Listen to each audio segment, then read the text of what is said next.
Hey guys, this is Ashley and welcome to the Out China podcast. For those of you who are new here, well, actually all of you guys are new here because I have never done a podcast episode in English before, so this is the first time ever. Out China is a multimedia storytelling project I started 10 years ago back in 2016. And before we jump into the creative process of LeLaLes, Fluid Love, the Chinese lesbian dating show you've been loving and supporting and sharing with your friends, I want to give you some background information of me about the project so you have some context. You know, I was born and raised in Shanghai, China, and I spent the first 20 years of my life in my hometown. And when I first found out about my sexuality at the age of 18, I thought that was super weird because we don't have sex ed. I didn't know anything about LGBTQ. And for our internet in China, we don't have access to Google, to YouTube. Even for a metropolitan kid like myself back in Shanghai, I was pretty much closeted because there was no media representation, there was no TV show. So at the age of 18, when I dated my first girlfriend, I thought, oh wow, me and her, we were the only two Chinese lesbians in the entire city of Shanghai, which sounded super ridiculous, but that was truly how I felt back then. And I came from a very loving family. My mom and dad loved me, supported me, nurtured me unconditionally. But when I first came out to them, they were like, oh, you're still a kid. You and your girlfriend were just, sisters. And my mom was like, by the age of 30, you would find yourself a great boyfriend. And guess what? I'm turning 33 and I've never actually been in a relationship with a guy whatsoever. So sorry, Mom.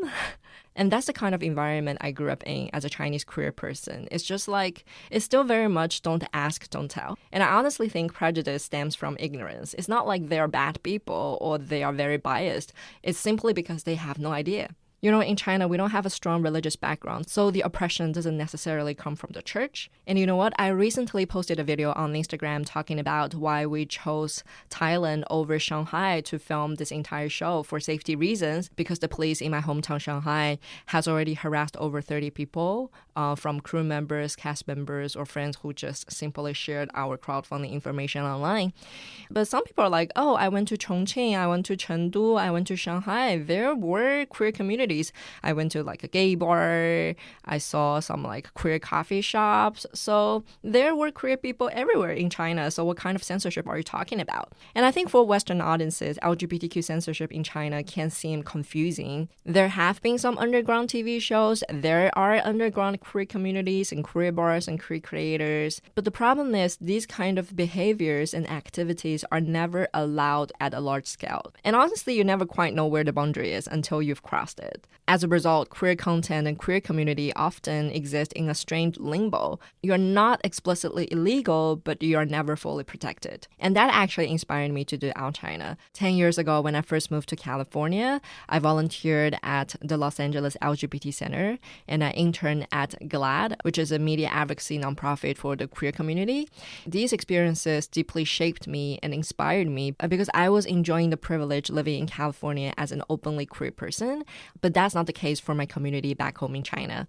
You know, if the queer community consists of 5 to 7% of the entire population, for China alone, it has over 70 million LGBTQ people, and that's even larger than the entire population of France, making China's queer community the 20th largest country in the world. You know, Chinese queer community have always existed, but our stories are often fragmented, hidden, censored, or forgotten.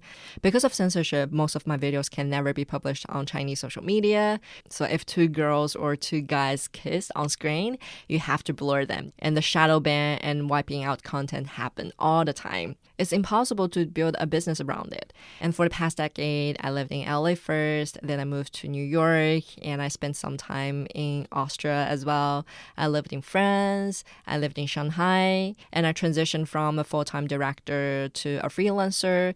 I've been directing and editing documentaries, explainer videos, commercials, and honestly, I've never done a dating show ever. I think that's why our show is pretty special because I didn't know what I was signing up for when I started this whole journey. It's genre bending, it's atypical, it's unconventional, and that's why it's so beautiful. Well, that's enough background story and context, and let's get into the show itself.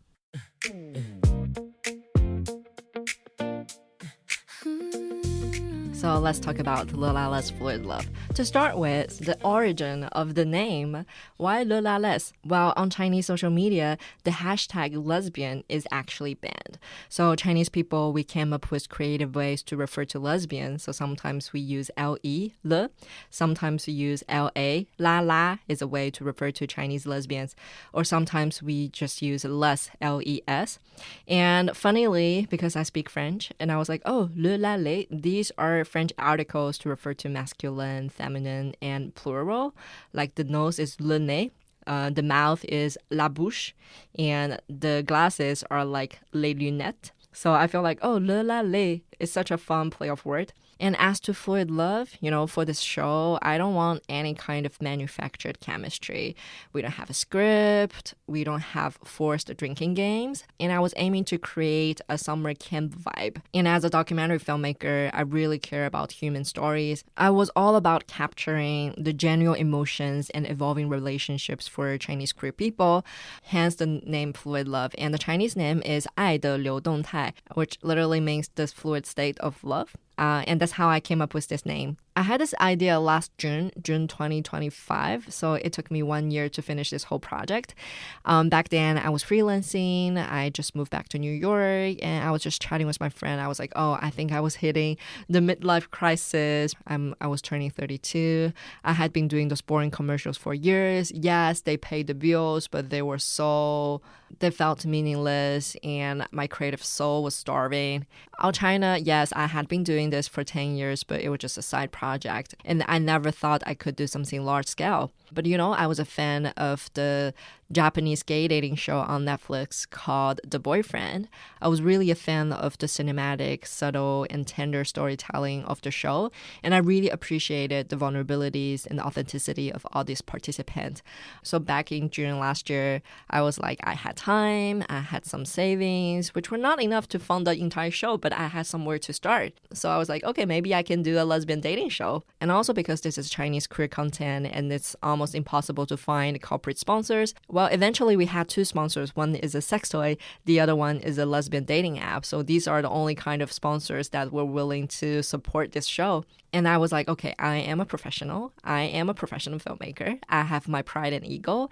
So if I want to make it, I need to make it really good. I need to make it cinematic. I need to make it beautiful. And that's why we need money, lots of money. So we launched a crowdfunding campaign last year, and we raised over $56,000 from 251 people around the world. It was truly magical and awe-inspiring. Before I launched, I was very anxious. I was like, oh, what if nobody wanted to give us a dime? But I feel like the community has been waiting for too long. And I think it's time for the world to see a beautiful global sapphic story from China. And I happened to be there, and I was there as a leader to deliver this whole baby. So that's how we got our initial funding. And also, as I mentioned, we had two corporate sponsors. We have some private donors, and I took a lot of money from my own pocket. The show eventually costed 1.1 million Chinese RMB, which amounts to around 160,000 US dollars. Actually, for anybody who works in the filmmaking industry, you will know this is such a small amount of money. We managed to realize this because we had so many volunteers along the way. During filming in Chiang Mai, we had over 30 crew members on set. Half of them were actually unpaid. It's purely fueled by passion, and it's really a labor of love, which later on led to a lot of problems, and I'll talk about that later in this episode. But overall, I felt super grateful, as it felt like the universe conspired to help us. After crowdfunding, we started the casting process online, and me and my team members, we worked together remotely in different time zones. So we did the casting online. There were a lot of criteria, like first of all, the look, and also their level of openness. And also, we want to balance it out, We want to have butch, we want to have femme, we want to have verse.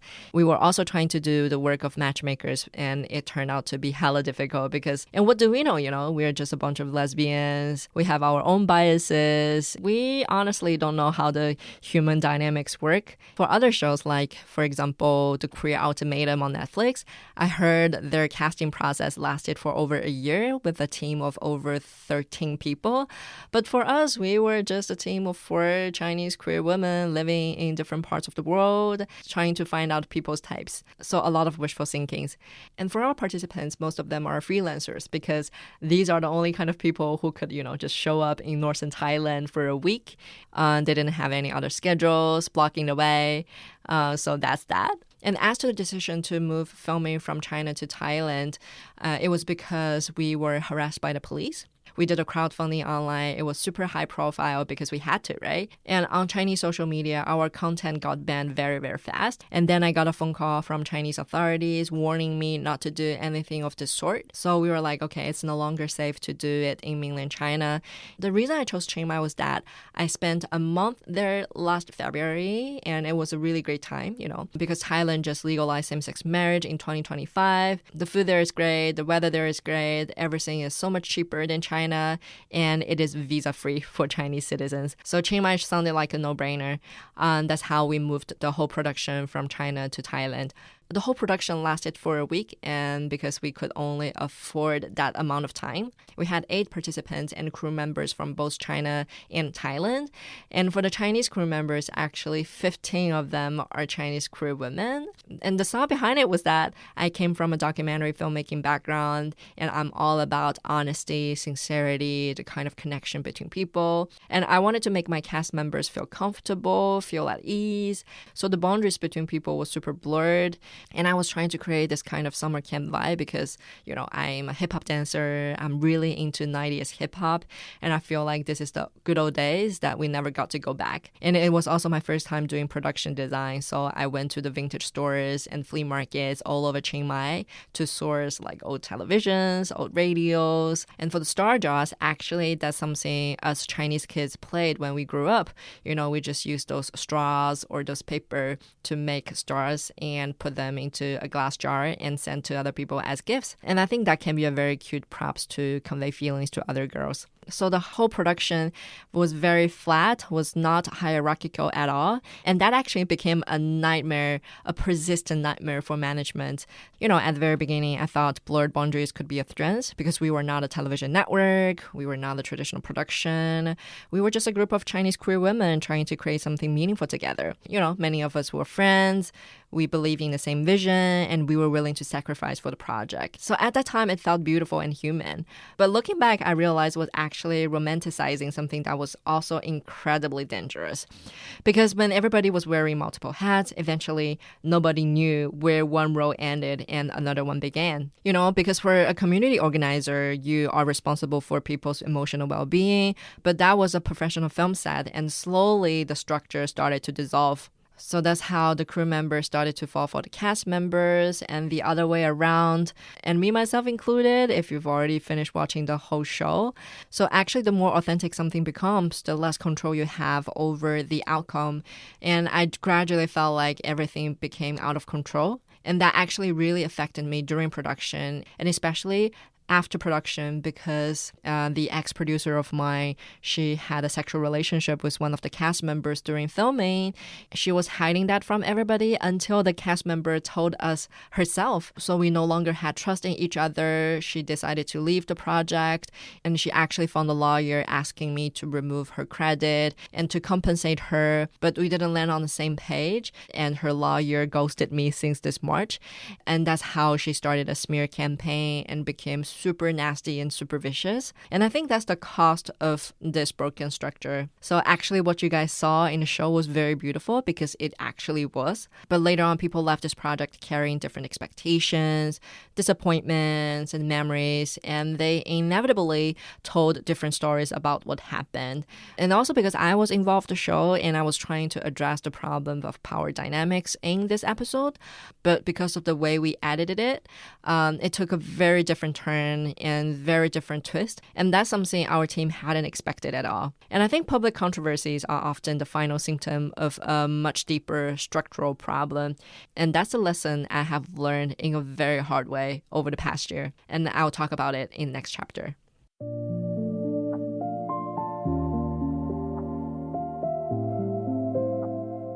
Okay, let's talk about what actually happened during those 6 days. So let's start with the villa. I actually found it on Airbnb when I was still living in New York. It was very beautiful, but you know what? The biggest problem was that there were a lot of mosquitoes.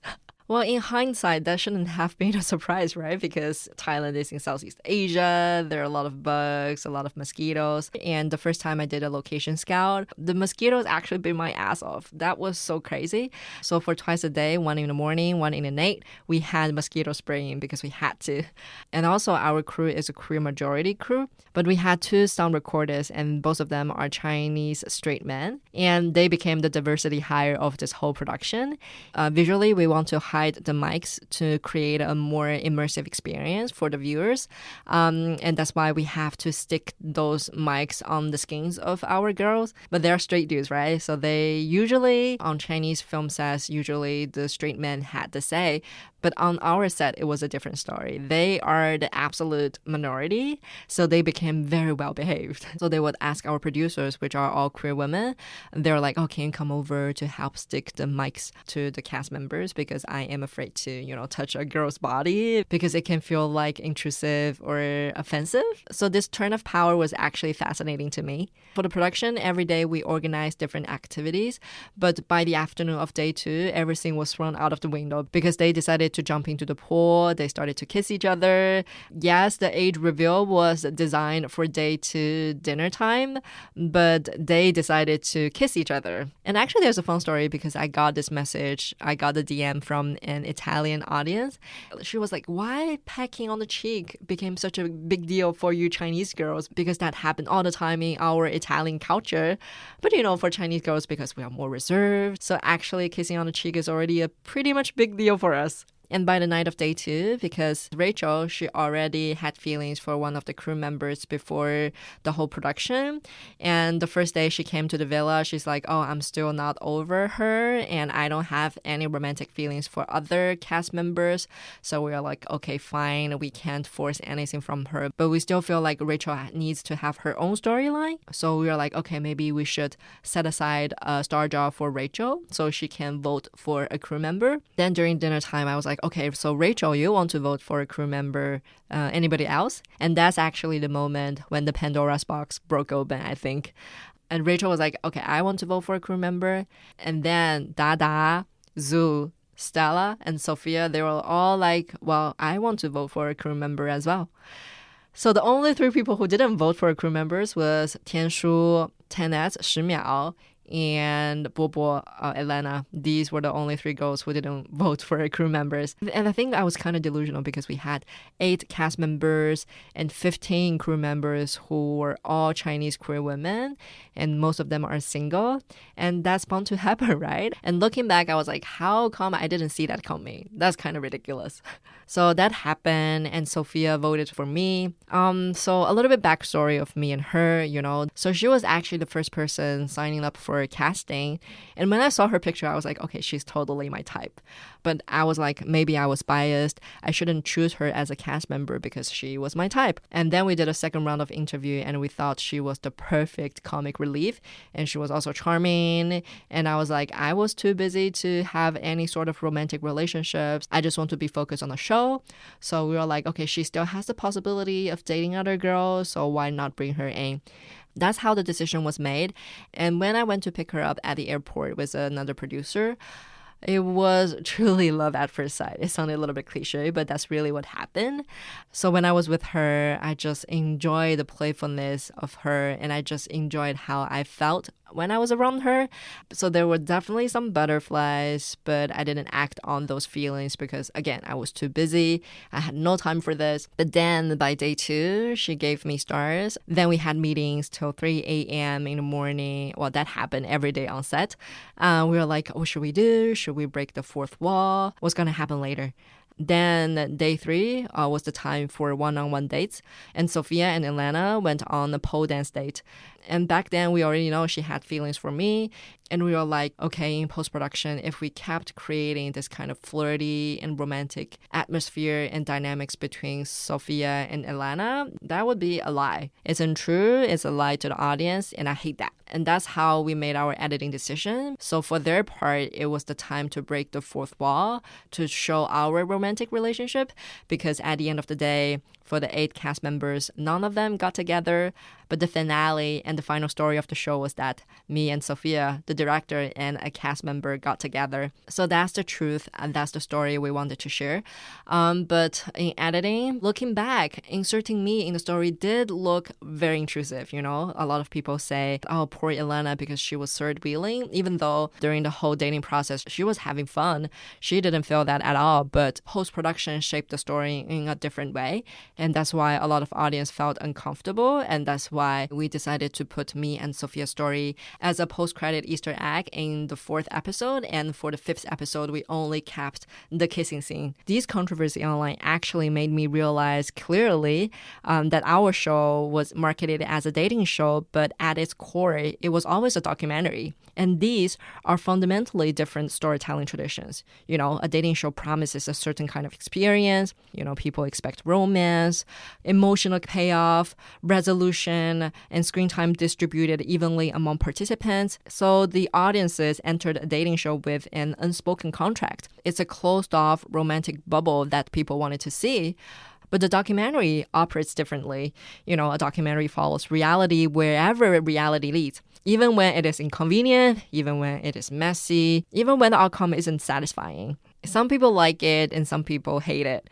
This is one of the main controversies. And another backlash was that a former producer of mine, and she started to post publicly about her experience on the project right before the premiere of the show, because she slept with a cast member in the villa on day 3 and had romantic relationships with multiple people. And actually somebody asked me like, oh, maybe you can film her story as well. But she never gave us consent. She didn't want to show her face or the story. So we could never include her as part of the storyline. And because of this breach of trust, she started the cyberbullying and smears online. I really had the urge to defend myself, but eventually I realized that once a project enters the public sphere, you no longer control the narrative, like at all. And people will interpret the same experience through completely different lenses. I don't think any amount of explanation was going to produce a single shared reality. So looking back, I don't think the biggest lesson was about public criticism. And I think the biggest lesson was understanding how vulnerable a project becomes when it relies more on personal trust than institutional structure. So if I had the resources, unfortunately I didn't, I would have hired a lawyer much earlier. I would have hired like a PR manager, a social media manager, etc. But I am still far from breaking even, so I simply didn't have that kind of privilege. But now after this project, I've realized that I need to build a system strong enough to survive success, to survive conflicts, and survive human complexities. Well, a year ago, I started LeLaLes Fluid Love with a lot of innocence, a lot of idealism, and a lot of ambition. I set out to create a queer utopia. And it did happen in a summer villa in northern Thailand during that 6 days. I've received so much love and support from you guys globally, but most importantly for myself, I got a crash course in reality about leadership, about power, about boundaries, and about human nature. And the show taught me that every dream has a price. And I simply learned that idealism without structure is very, very fragile. So through this show, I wanted to create queer joy. And I think I managed to share a lot of queer joy with you guys. And I was documenting a queer summer camp, but also I was documenting the end of my own innocence as well. And eventually we all have to leave summer camp. We leave the villa and we return to the real world, to contracts, responsibilities, misunderstandings, smears, compromises, and consequences. You know, like a lot of people ask me and Kai, like, what is your future project? Will you do a season 2? I don't think I would do a dating show again because I'm honestly a documentary filmmaker who accidentally made a dating show. Traditional dating shows are built around intervention. Producers shape outcomes. They control the information. They design encounters. They manufacture the tension, and they guide those emotional arcs. That's how the format works, and that's what people have been doing all the time. But I inadvertently did something completely opposite because my instinct was never about manipulation, and I really suck at manipulating. And the truth is, I care more about understanding human feelings than manipulating them or manufacturing them. I still want to tell stories, and I still want to document people. I still want to create. but I don't think it's in the format of a dating show. And for now, after all the backlash online and all the lies and rumors, I actually feel very traumatized. And I think I need to take the much needed time to rest and recover from the PTSD. For our cast and crew members, they only spent a week in Thailand. But for me, I've spent the last year inside this queer summer camp, and it has been long enough. It's time for me to go back home, to be with my girlfriend Sophia, to recharge, to heal, to dance, to touch some grass, to actually nurture Ashley outside of work and outside of directing. I'm super grateful for this experience and super grateful for all your support and love along the way. It's a beautiful miracle at huge cost, but I'm so glad we made it happen. So the summer camp is for now, and hopefully in the future I can get back to creating, get back to telling queer stories. Until then, please take care, enjoy the summer, be nice to each other. And yeah, this is for today, and thank you so much for being on this journey with me, and thank you so much for listening to this podcast. This is Ashley, and I will see you next time. Bye.